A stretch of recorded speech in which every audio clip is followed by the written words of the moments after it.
tervitus kõigile videomonteerimise huvilistele. Täna me hakkame rääkima ühest sellisest tähtsast instrumendist nagu Pangropp ja selle all on position ja mask, ehk siis me räägime täna maskist, positionist ma rääkisin eelmisest tunnist ja usun, et saan anda põhjaliku ülevaate, kuidas selle Event Pangropp maskiga töödelda. Event Pangropp on siis sündmuse panoraam või sündmuse kärpimine ja siis selle all on nagu mask. Nii, selle jaoks, et oma tööd alustada, selgitusi alustada, ma peaksime vajutama siis sellele ikoonile, mis siin on. Ja siis avaneb selline instrument ja siin all vasakus nurgas on selline position ja mask. Siit me valime maski ja siis need instrumendid siin muutuvad. Niimoodi. Ja siis nüüd positionile maskil on siin kaks erinevat töörada, eks siis nende markeeringute asetamiseks, et kui me nüüd siin vahepeal töö käigus kogemata vajutame siia peale, siia nüüd sellele positioni peale just siin nendel tööradadel, siis ta muudab ikkagi selle asetus ära, et me peame siia ikkagi selle maskile tagasi vajutama. Nii.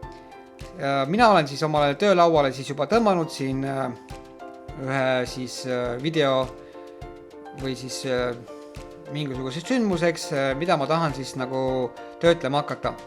Kuna see sündmus on mul natukene liiga pikk ja ma tahan siia mingi hetk avada siis suurt ekraani, siis ma peaksin siit natukene ära lõikama. Ütleb näiteks siit maalt lõikame natukene ära. Stream start, niimoodi. Nüüd siis ma saan seda kõike siia poole tõmmata. Nii. Ja nüüd on mul siin siis sündmus olemas laual.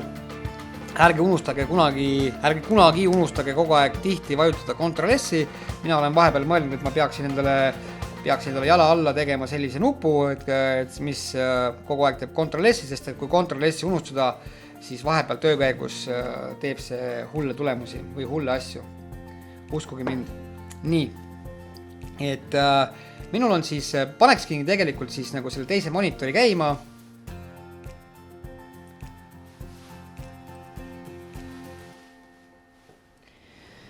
Minul on siis siin vaade Tallinna peale ja kui me vaatame nüüd siin seda videot, siis mul siin nüüd see veebikaamera näitab nüüd seda Vabaduse väljakut ja et teile seda ülevaadet anda, ma lõikasin siit jupi ära ja näidata, kuidas siin nüüd kaamera jääb seisma.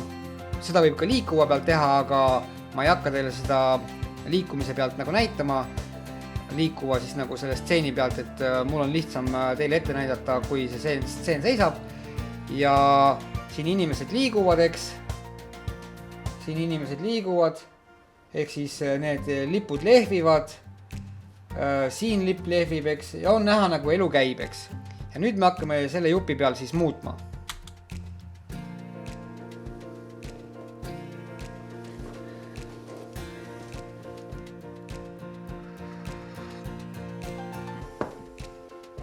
Vaatame üle siis põhilised instrumendid või siis töövahend, instrumendid.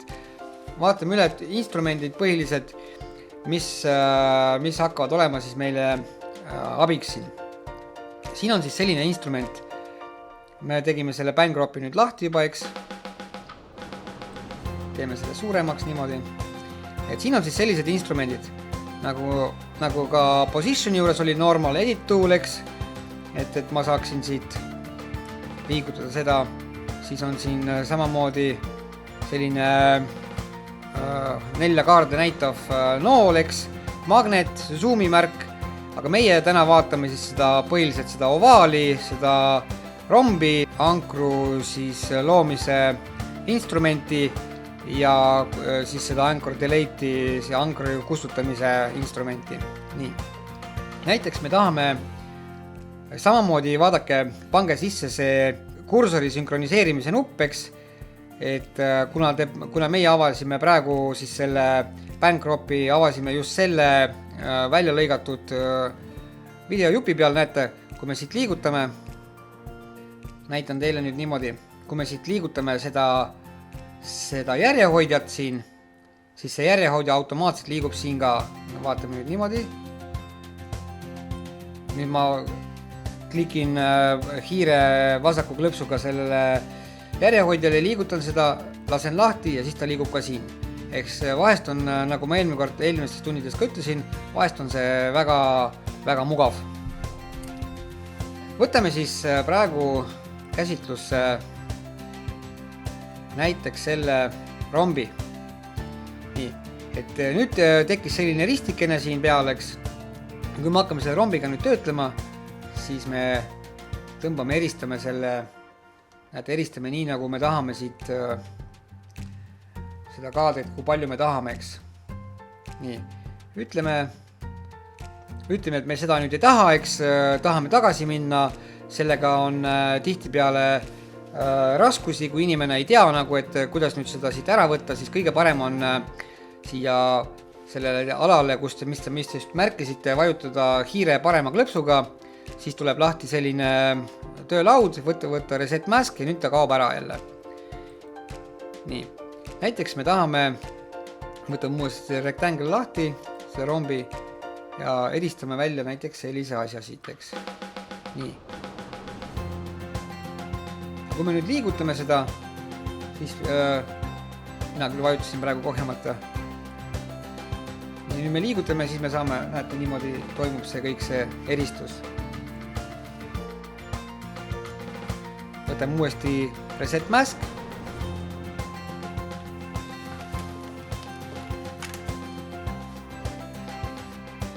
Nii, vaatame siis veel korra üle. Võtame selle rombi, teeme siia näiteks sellele majale teeme siis, või selle kirikule teeme siin sellise märke. Ja näiteks, kui me selle kohaga täpselt ei ole rahul, siis me võime seda siit niimoodi liigutada, nagu ma enne näitasin. Niimoodi, aga on võimalik ka teha niimoodi, et me tahame liigutada ainult paremale vasakule näiteks, horisontaalselt. Et siis ta ei lase nagu, vaata, saate väga täpselt nagu teha seda, et ta ei lase teil eksida, eks. Niimoodi, või siis vastupidi, et horisontaalselt ei lase, ainult vertikaalselt laseb. Ja kui me tahame täieliku kontrolli tagasi saada, paneme siis need nooled jälle 4 suunda ja on meil selline asi. Ja kui me oleme mingisuguse segaduse kokku keeranud, nagu ma enne ka näitasin, vajutame jälle siis hiire parema klõpsuga, võtame reset mask. Nii. Järgmine omadus on siis ovaal. Võtame ovaali, näiteks teeme sellise ovaali kujulise ja siis saame niimoodi liigutada ja saame näidata mingisugust täpset kohta siis oma videos. Nii, saame niimoodi kontrollida, eks. Või siis teeme jälle reset mask. Või siis, kui meil on siin ovaali kuju peal ja me tahame ideaalselt ümmargust märki teha või märget teha, siis me vajutame alla shift ja võtame siis vasaku hiireklõpsu ja teeme ideaalselt ümmarguse sellise märgistuse ja saame niimoodi seda siin monitori peal liigutada ja teha siis vastavalt seda, mida me tahame, et eristada miskit. Samamoodi on võimalik ka teha sellist asja, et siin on, vaadake, need 2 märki. Üks on siis negative mask ja teine on positive mask. Vastavalt siis näete, kui siin on positive mask, nüüd avanes see väike märge siin all, positive mask, see mode, see positive mask on ka siin. Ja siin on siis negative mask. Kui ma nüüd siia negative maskile vajutan, siis muutub ka see mode siin ja vajutame negative maskile ja vaatame, mis siis saab. Ja siis ta nüüd vastupidi muutis ära kõik, mis oli sees näha, nüüd on väljast näha, sees on musta auk nagu. Ja siis samamoodi saame seda musta auku siit niimoodi liigutada. Niimoodi, paneme positiiv maski tagasi ja vaatame järgmisi omadusi. Nüüd ma peaksin siis selle kõik kinni panema ja võtma ära siis selle teise monitori näitamise ja teile nüüd näidata seda selle ankru siis loomise instrumenti, siis ma peaksin selle nagu tõmbama teisele monitorile. Kui teil teist monitori ei ole, siis tõmmake ta lihtsalt niimoodi suureks, eks, et sisuliselt ma soovitan nagu täielikult suureks tõmmata üle terve ekraani, eks, et sellega töödelda nagu, aga mina tõmban siis teisele monitorile, kõigepealt ma kontrollin, kas mul nüüd teine monitor ikka töötab. Nii, tõmbame siis selle siia teisele monitorile. Mina siis tõmban. Teen ta siia suureks.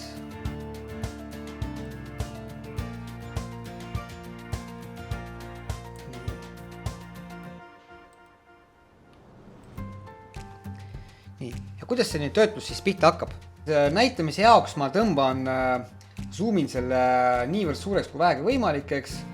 Võtan siis selle ankru loomise instrumendi, eks, ja näiteks ma tahan ära kaotada seda vabaduse sammast. Tegelikult ma ei taha seda vabaduse sammast ära kaotada, sest see vabaduse sammas on hea sümbol meile, Eesti rahvale, aga ma näitan teile, kuidas see käib. Eks teeme siis näiteks selle esimese märke siia, siis võtame uuesti siia ülesse, teeme siia kõikidesse äärtesse ära.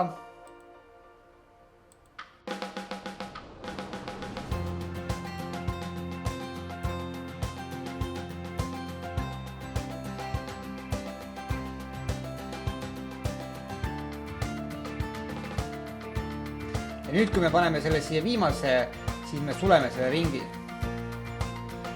Nii, ja nüüd näete, siin selle monitori peal on mul siis ainult see rist nagu peal. Nii, nüüd me võime teise monitori pealt siit julgelt tagasi minna, teha uuesti väikseks tagasi.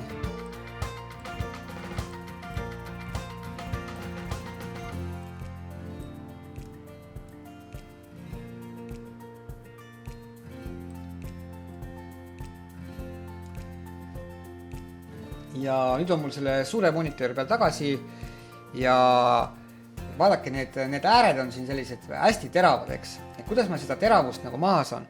Siin on sellised omadused nagu feather type, eks, paneme siit näiteks both, on ju, both seda kasutatakse kõige tihedamini ja paneme siia näiteks 1. Vajutame enter, siis need ääred nagu muutusid natukene pehmemaks, et ei ole sellised nagu hästi teravad, eks, aga paneme siia näiteks 3. Paneme enter, siis nad muutusid veel pehmemaks, eks. Et samas on võimalik ka, paneme siia praegu ikka 1 tagasi, eks. Niimoodi. Samas, mis see tähendab both ja in ja mis see üldse siin tähendab? Et kujutus siis nagu sissepoole, pehmus sissepoole, eks. Siis pehmus väljapoole, eks. Niimoodi, et ta nagu võtab natuke väljaspoolt kinni, eks, aga kui me paneme siit nagu mõlemad, eks, siis ta ikkagi eristab selle nii-öelda selle kõige vastavalt siis selle märgistus, mis me tegime, no, kõige täpsemalt, aga ei ole ka nii terav. Ja vastupidi, kui te tahate seda nüüd peita, seda maja, eks, pange lihtsalt negatiivmask, on ja nüüd ta on nagu siis justkui kadunud siit pealt. Eks, et tegelikult enamus efektid, mida te kasutate, mida tõmmatakse nagu siis sellele videoraja peale, et selle jaoks kasutatakse ikkagi maski, et no ütleme jah, tõepoolest, et mingid eriefektide kasutamine, mingisuguste punktide asetamine, ehk siis markeeringute asetamine, millal miski peaks nagu asuma, et ära katta mingisugune objekt või panna mingisugusele objektile midagi juurde, liikumisjälgimisega, mingi kirjutis juurde, kõik toimub läbi maski. Hakkame siis lisama mingisugust efekti. Kõigepealt võtame siis siit selle tähise, markeri, teeme sellest markerist koopia. Nii, ja nüüd siis teeme siin reset mask, võtame kõik ära, paneme selle kinni, teeme siit selle raja siis duplikaadi ja nüüd läheme siis vastavalt siia ja sellele markeeringule siin paneme paste. Nii, nüüd on see kõik siin. Nüüd võime selle kinni panna. Läheme siit see video FX, Gaussian Blur ja mina võtan siis siit selle light blur, tõmban selle light blur'i siia peale.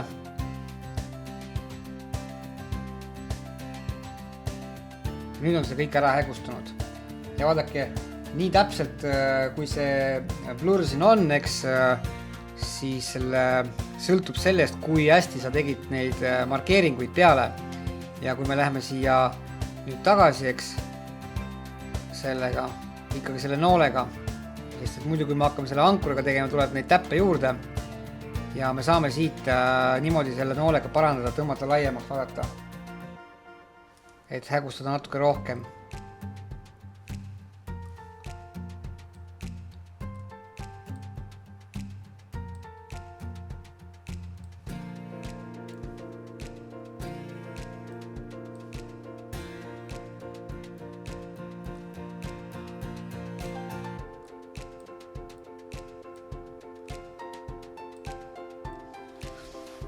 Nüüd on see ära hägustatud efekti juurde tehtud. Et vaatame siis igaks juhuks mingisuguse ükstapuha, mis efekti veel. Paneme selle kinni. Ja kuidas ta nüüd selle teise efektiga toimub, nüüd on kõik tagasi. Vaatame, kas on kõik tagasi. Võtame selle Gaussian blur'i siit ära. Nii. Proovime siis mingit muud efekti ja võtame siit näiteks black and white, eks, võtame 100% black and white ja vaatame, mis nüüd siis selle vabadussambaga juhtub. Ta lihtsalt muutis oma värvi ja nüüd on nii-öelda siis must-valge nagu vanaaegses filmis, eks, et võib mingisuguse sellise efekti juurde anda. Siit, kui me teeme selle, aktiveerime selle sinist värvi, on see asi, kui on see sinine, siis me saame siit selle eemaldada ja on kõik omal moel tagasi. Nüüd ma tahaksin teile veel ühte efekti näidata, mida on võimalik teha siis selle maskiga. Läheme siis mingisuguse teatud hetke tagasi, võtame siit, kustutame selle tracki ära.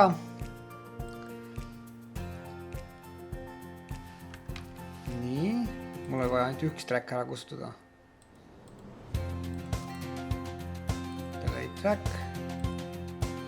Nii, nüüd meil on üks track alles. Kustutame selle ära. Tõmbame siia poole, siia on kõigile näha. Nii. Nüüd me näiteks tahaksime teha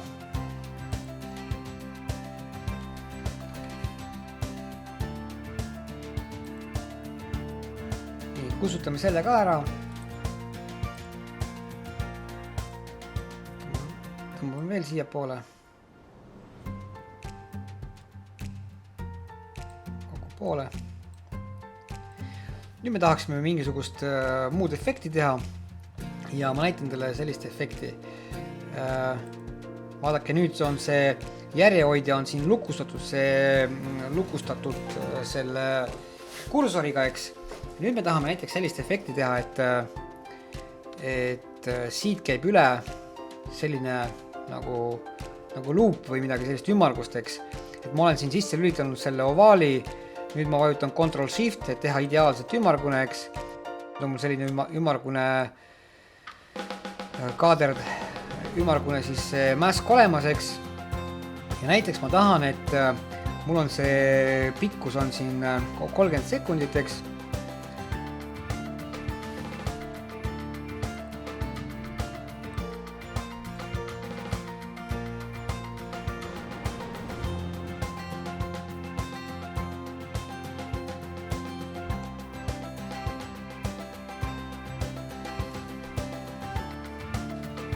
Nüüd ma näiteks tahan, et selle 30 sekundi jooksul see liiguks nüüd üle selle pildi nagu siit.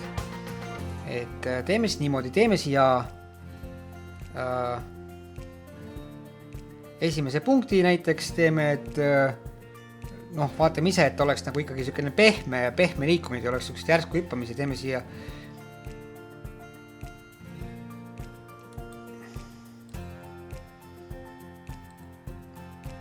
et ei oleks sellised järsku hüppamisi, siis teeme siia 5 sekundi peale märke, et 5 sekundi pärast oleks meil siin, siis 10 sekundi pärast, siis 10 sekundi pärast või järgmise 5 sekundi pärast oleks siin,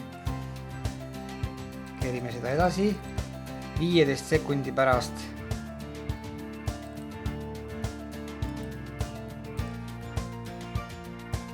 oleks siin, siis järgmise 5 sekundi pärast teeme siia märke, et oleks siin, 25. sekundil, et oleks 25. sekundil, et oleks siin ja lõpus, et oleks siis nendest raamidest väljas. Nii, nüüd me peaksime igale sellele raamile tegema siis sellise, no kuidas me tahame, et oleks siis ka nagu pehme või aeglane, paneme siia igale poole pehme.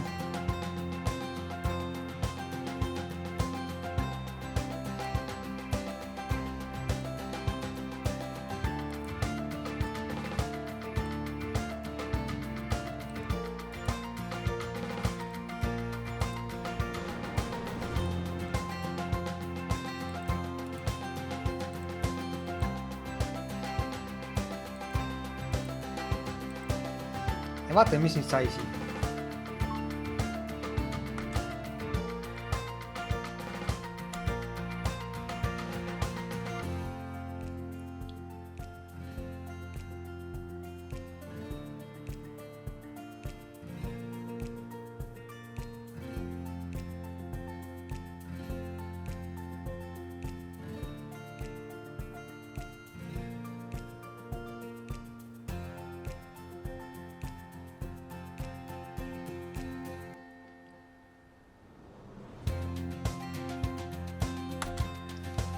No nii, loodan, et sellest õppetunnist oli teile palju abi ja kui teil on mingisugused küsimused, siis jätke kommentaaridesse ja kommentaarides siis ma kindlasti leian võimaluse teile vastata, kuidas mingit efekti teha ja kui on vaja tõesti mingisugune uus tund teha, siis teeme ka uue tunni.